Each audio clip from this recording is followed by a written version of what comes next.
Assalamualaikum warahmatullahi wabarakatuh. Nama saya Vinka Manda dengan PM 2021020181. Saya di sini akan mempresentasikan mata kuliah Filsafat Hukum Islam dengan judul Sifat dan Karakteristik Hukum Islam yang dipimpin oleh dosen pengampu Hervin Yoki Pradipta MHI.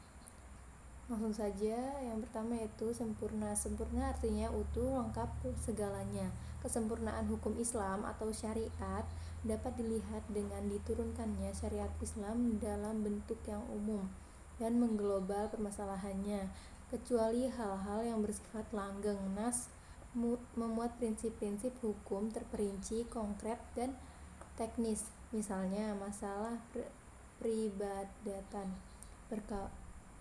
perkawinan, perceraian, dan warisan diterangkan secara terperinci. Syariat Islam dapat benar-benar menjadi petunjuk universal dengan bentuk yang umum dan global tersebut. Syariat Islam juga dapat diterima di semua tempat dan di setiap saat. Juga diharapkan hukum Islam dapat berlaku sepanjang masa. Elastis, sifat dan karakteristik hukum Islam yang kedua yakni elastis, mudah diubah bentuknya dan mudah kembali ke bentuk asal, lentur dan luas. Elastisannya mencakup di segala bidang kehidupan manusia, baik jasmani maupun rohani, baik mengenai hubungan manusia dengan Tuhannya maupun hubungan interaksi sesama manusia, juga tuntunan mengenai kehidupan manusia di dunia dan di akhirat. Hukum Islam memperhatikan segala aspek kehidupan manusia, baik di bidang muamalah, ibadah, jinayah, siasah, dan bidang-bidang lainnya.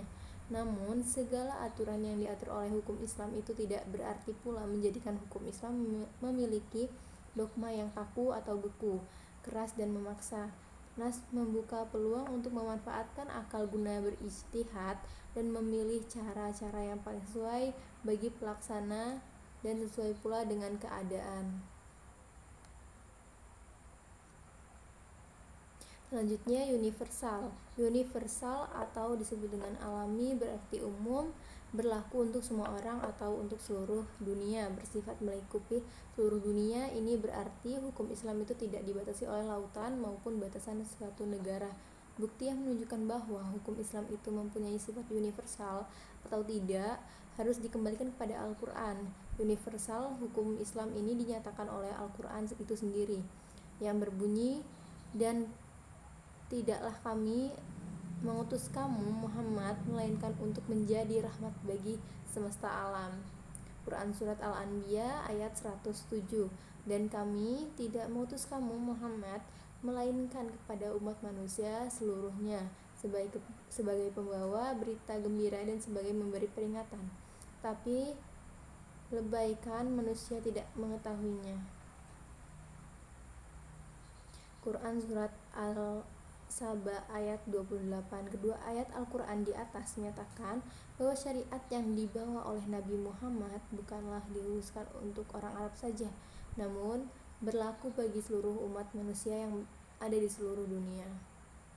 Selanjutnya, dinamis. Dinamis dalam Kamus Besar Bahasa Indonesia yaitu dijelaskan makna dari kata dinamis adalah penuh semangat dan tenaga sehingga cepat bergerak dan mudah menyesuaikan diri dalam keadaan dan sebagainya.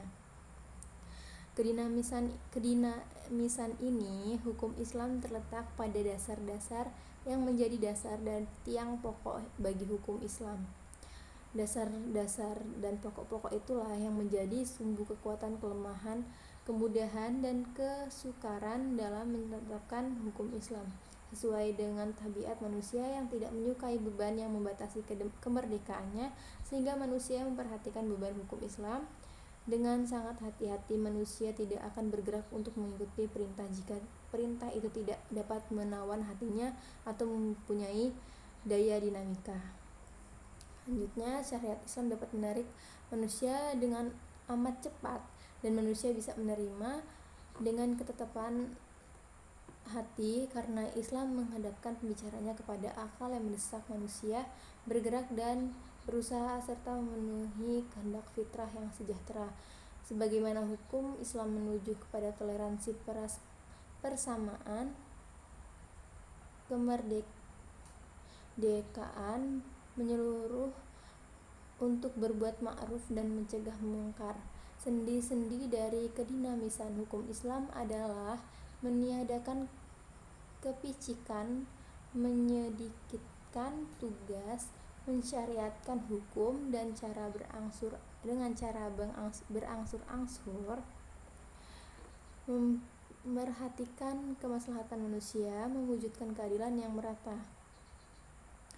Selanjutnya sistematis yaitu mencerminkan sejumlah doktrinnya bertalian dan berhubungan di antara satu dengan yang lainnya secara logis.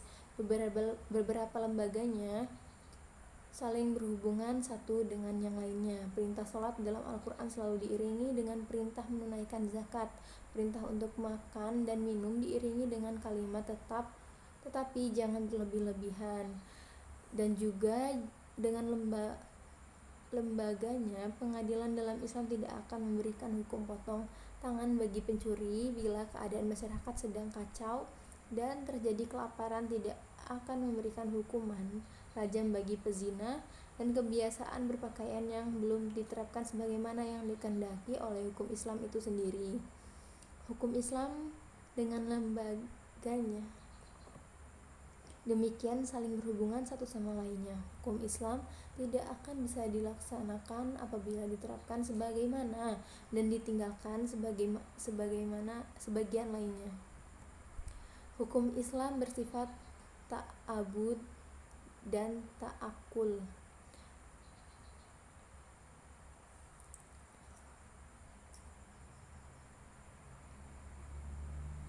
Sekian presentasi dari saya. Bila ada kekurangan saya mohon maaf. Saya akhiri, wallahumma afiq ila aqwamit thoriq. Wassalamualaikum warahmatullahi wabarakatuh.